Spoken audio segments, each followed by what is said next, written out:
आज आपण मस्त अशी मलाईदार तांदळाची खीर कशी बनवायची ते पाहणार आहोत। बऱ्याच वेळेला काय होतं, तांदळाची खीर बनवायला घेतली की ती एकतर पातळ तरी होते किंवा मग घट्ट तरी होते। तर ती होऊ नये म्हणून मी छान अशी टिप दिलेली आहे, त्यामुळे आजचा व्हिडिओ स्किप न करता शेवटपर्यंत पाहत राहा। तर सर्वात आधी इथे मी गॅसवर एक कढई ठेवलेली आहे आणि आपल्याला तांदूळ जे आहेत ते थोडेसे भाजून घ्यायचे आहेत। तर इथे मी हा पाहू शकता बासमती तांदूळ जो आहे तो धुवून निथळून घेतलेला आहे। भिजत वगैरे ठेवायचा नाही, फक्त धुवायचा आणि निथळून घ्यायचा आहे।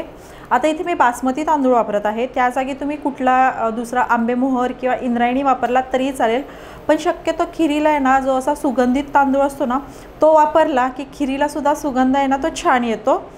तर आता आपण हा तांदूळ आहे तो भाजून घेऊयात। इथे तांदूळ जो आहे तो आपल्याला बारीक गॅसवरच भाजून घ्यायचा आहे आणि सोनेरी रंग येईपर्यंत आपल्याला हा भाजून घ्यायचा आहे। तांदूळ भाजून घेतल्यामुळे काय होतं की बऱ्याच वेळेला काय होतं, खिरीत जर कच्चा आपण तांदूळ वापरला ना तर तो त्याचा कच्चेपणा तो खिरीमध्ये जाणवतो, त्यामुळे भाजून घ्यायचा म्हणजे खीर जी आहे ती छान आपली खमंग लागते चवीला। तर इथे आपले तांदूळ जे आहेत ते भाजून झालेले आहेत आणि तुम्ही पाहू शकता अशा पद्धतीने आपला रंग जो आहे तो तांदळाचा बदललेला आहे। आता गॅस जो आहे तो बंद करूयात आणि हे तांदूळ आपण पूर्णपणे थंड करून घेऊयात। तर इथे तांदूळ जे आहे ते पूर्णपणे थंड करून घेतलेले आहेत, तुम्ही पाहू शकता।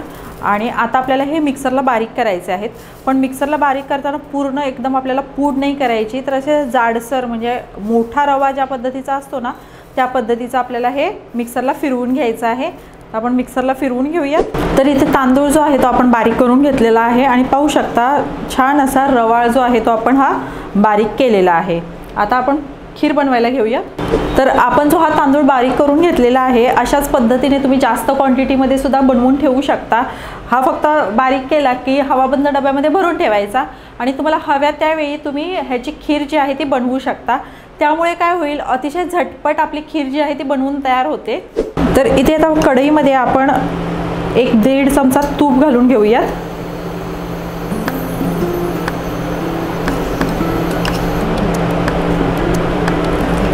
आता ह्यातच आपण जे ड्रायफ्रूट्स घेतलेले आहेत ते आपण ह्याच्यात भाजून घेऊयात, बदाम आणि काजू।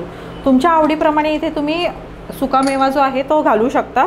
आता हे सुकामेवा जो आहे तो आपण तुपावर छान असा भाजून घेऊयात। तर इथे काजू आणि बदाम आपले तुपावर छान असे भाजून झालेले आहेत। तर इथे तुम्ही पाहू शकता असं साधारण रंग बदलेपर्यंत आपण हे तुपावर परतून घेतलेले आहेत। आता काढून घेऊया।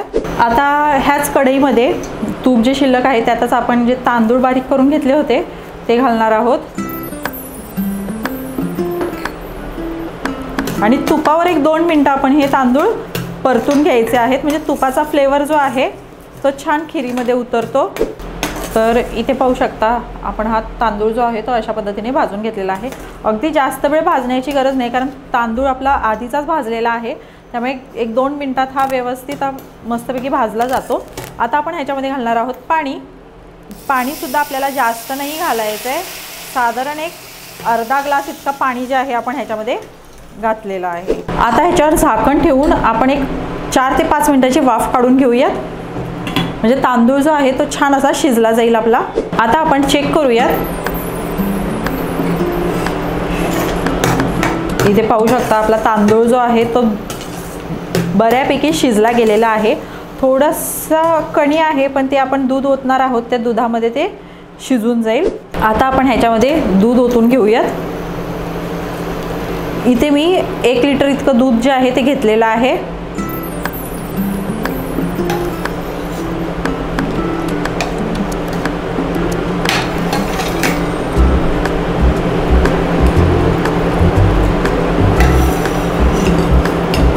आता ह्या दुधामध्ये आपल्याला ही खीर जी आहे साधारण एक 10 मिनिटं शिजवून घ्यायची आहे, म्हणजे छान असे क्रीमी ही खीर तयार होते।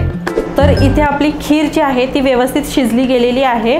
आता आपण ही कढई जी आहे ती बाजूला ठेवूयात आणि आणखीन एक एक्स्ट्रा जी आपण प्रोसेस करायची आहे ह्या खिरीसाठी, त्यामुळे काय होईल, आपली खीर जी आहे ती अतिशय स्वादिष्ट आणि छान अशी मलाईदार तयार होणार आहे। इथे गॅसवर मी आता एक छोटं पॅन घेतलेलं आहे आणि त्याच्यामध्ये आपल्याला ही साखर घालायची आहे। तर ह्याच्यामध्ये आपण साधारण एक 2 चमचे इतकी साखर जी आहे ती घालणार आहोत। आपल्याला ह्याचं कॅरमेल करून घ्यायचं आहे। ह्याच्यामुळे की नाही आपल्या खिरीला खूप छान चव येणार आहे, क्रीमी टेक्स्चर येणार आहे। तुम्ही जर अशा पद्धतीने कधी करत नसाल ना तर एकदा नक्की ट्राय करून बघा, खूप छान लागते खीर। आपल्याला साखर टाकल्यावर लगेच हलवायचं नाही आहे, थोडा वेळ हे असंच राहून द्यायचं आहे। तर इथे तुम्ही पाहू शकता साईडून साखर जी आहे ती विरघळायला लागलेली आहे। आता आपण ही जरा हलवून घेऊयात।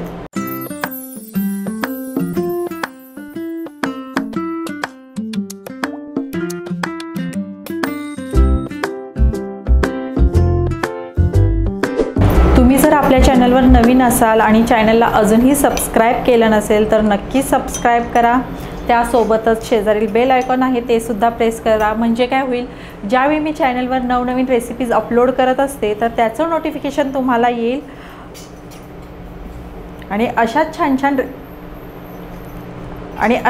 छान रेसिपी ज्या आहेत मी तुमच्यासाठी घेऊन येणार आहे, त्यामुळे चॅनलला नक्की सबस्क्राईब करा। तर इथे पाहू शकता आपली साखर जी आहे ती पूर्णपणे अशी विरघळलेली आहे आणि त्याचा रंग सुद्धा तुम्ही बघू शकता, छान रंग आलेला आहे। अजून मिनिटभर फक्त आपण हे असं गरम करून घ्यायचं, म्हणजे काय होईल, याचे छोटे छोटे जे साखरेचे कण आहेत ते सुद्धा विरघळले जातील। इथे मी गॅसवर पुन्हा एकदा आपली खीर जी होती ती ठेवलेली आहे। आता आपण हे जे कॅरमेल करून घेतलेलं आहे ते आपल्याला ह्या खिरीमध्ये टाकायचं आहे। सावकाश टाकायचं, कारण ते फार वर येतं परत, त्यामुळे हात सांभाळून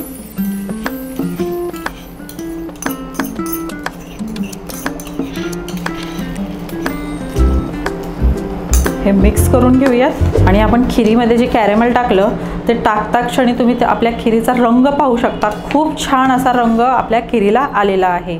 आता आपण ह्याच्यामध्ये उरलेली जी साखर आहे ती सुद्धा घालून घेऊयात। साधारणपणे मी अर्धी वाटी इतकी साखर घेतलेली आहे। तुमच्या आवडीप्रमाणे गोडाचं प्रमाण तुम्ही थोडंसं कमी जास्त करू शकता। आपण जे खिरीमध्ये कॅरमेल टाकलेलं आहे की नाही, त्याच्यामुळे खिरीला एक वेगळंच टेक्स्चर येतं, त्यासोबतच ती चवीलाही खूप छान लागते, म्हणजे रंगही खूप छान येतो। त्यामुळे तुम्ही कॅरमेल टाकून जर कधी खीर आजपर्यंत ट्राय केली नसेल ना तर एकदा तरी मी दाखवले त्या पद्धतीने नक्की करून पहा, खूप छान होते। आता साखर जी आहे ती आपण ह्याच्यात टाकलेली आहे। 1-2 मिनटं फक्त अजून ही खीर शिजवून घेऊयात, म्हणजे साखरेचा गोडवा जो आहे ह्या खिरीमध्ये उतरेल। इथे तुम्ही खिरीचा रंग पाहू शकता, खूप सुंदर आलेला आहे, म्हणजे अगदी बासुंदी असते की नाही त्या पद्धतीचा रंग आपल्या खिरीला आलेला आहे। आणि असाच रंग आला पाहिजे, म्हणजे काही वेळेला काय होतं की व्हिडिओमध्ये परफेक्ट रंग दिसत नाही, त्यामुळे मी तुम्हाला सांगते ज्या रंगाची बासुंदी असते त्याच रंग जो आहे ह्या खिरीला आला पाहिजे। खिरीला जी आहे ती छान अशी उकळी आलेली आहे, साखर टाकून आपण 1-2-3 मिनटं उकळून घेतलेली आहे। आता आपण जे ड्रायफ्रूट्स तळून घेतले होते तुपामध्ये ते ह्याच्यामध्ये घालणार आहोत। ड्रायफ्रूट शेवटीच घालायचे, म्हणजे काय होतं, त्याचा जो क्रंचीनेस आहे की नाही तो तसाच टिकून राहतो। आणि त्यासोबतच वेलची पूड,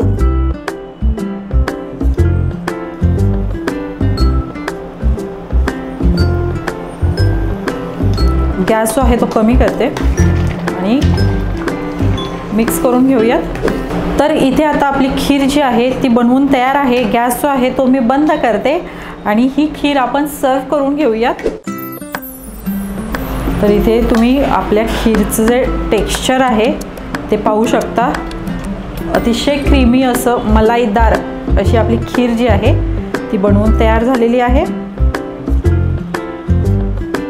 इथं खीर जी आहे ती आपण एका भांड्यामध्ये काढलेली आहे। आता गार्निशिंगसाठी मी ह्याच्यावर थोड्याशा गुलाबाच्या पाकळ्या टाकते, म्हणजे आपली खीर आणखीन दिसायला खूप छान दिसेल। तर तुम्हाला आजची रेसिपी कशी वाटली हे कमेंट करून नक्की सांगा। पुन्हा भेटूयात अशाच एखाद्या छानशा रेसिपीसोबत, तोपर्यंत धन्यवाद।